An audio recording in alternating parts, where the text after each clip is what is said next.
എനിക്ക് കീഴ്പ്പെട്ടിട്ടുണ്ട് നിയമത്തിന്. എന്റെ ജോലി ഇത്രയും കാര്യം ഈ വിദ്വാന്മാർക്ക് ഇനി ഇങ്ങനെ എഴുതണം.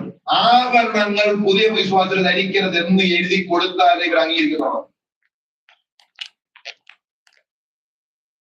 അവരൊക്കെ ചോദിക്കണമെന്ന് തോന്നുന്ന അയച്ചു കൊടുക്കാം.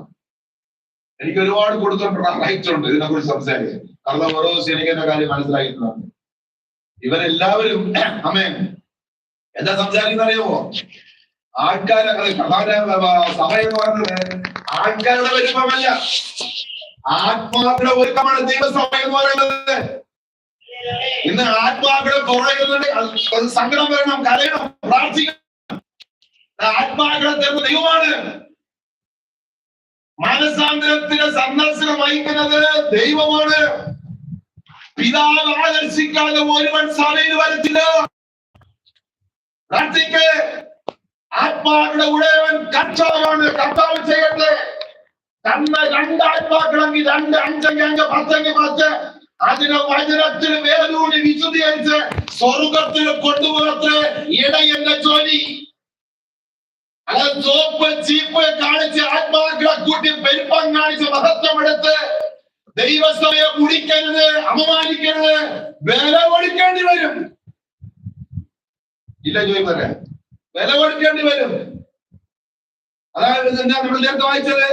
ഞാൻ ഇന്ന് നിന്നോട് പറയുന്ന വചനം നീ അതേപടി കേട്ട് അനുസരിക്കുന്നുവെങ്കിൽ ഞാൻ തന്നെ അനുഗ്രഹിക്കും, അല്ലാതെ എന്റെ ന്യായം നിന്റെ മേല് വരുമാമേ.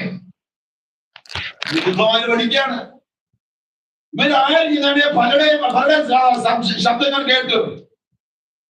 ഇവരെല്ലാവരും ഇന്ന് എന്റെ സ്ഥിതി 1000 പേര് വേണം. ഒരു മുതിർന്ന മറ്റൻ പറഞ്ഞു, ഞങ്ങൾ അതിന് നയം വരുത്തിയിരുന്നെങ്കിൽ സഭയിൽ 1000കണക്കിന് ആത്മാക്കൾ വരുമോ? ഇവരുടെയൊക്കെ കൺവെൻഷൻ തന്നെ 10,000 ഉണ്ടാവും.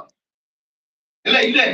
1,00,000 പേരുണ്ട്, സനപര ആത്മാക്കളുണ്ട്. ഇപ്പൊ പറയുന്നു ഞങ്ങൾ ഇതിനെ കുറച്ചുകൂടെ ആയി വരുന്നെങ്കിൽ കുറച്ചുകൂടെ അധികമാകും. ഇവരുടെ ലക്ഷ്യം മെമ്പേഴ്സിന്റെ എണ്ണം കൂട്ടാം. സഭയിൽ ആൾക്കാരെ ചേർക്കുന്ന പരിപാടിയാണ്.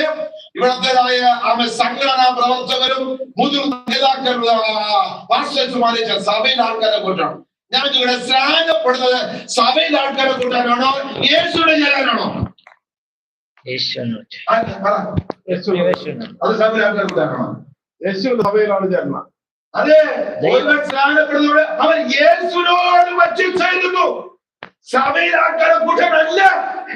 ഇവിടെ കാഴ്ചപ്പെടെ സഭയിൽ ആൾക്കാരെ കൂട്ടാനാണ് സ്ഥാനപ്പെടുന്നത്. അതുകൊണ്ട് ഓർമ്മ ഞാൻ എനിക്ക്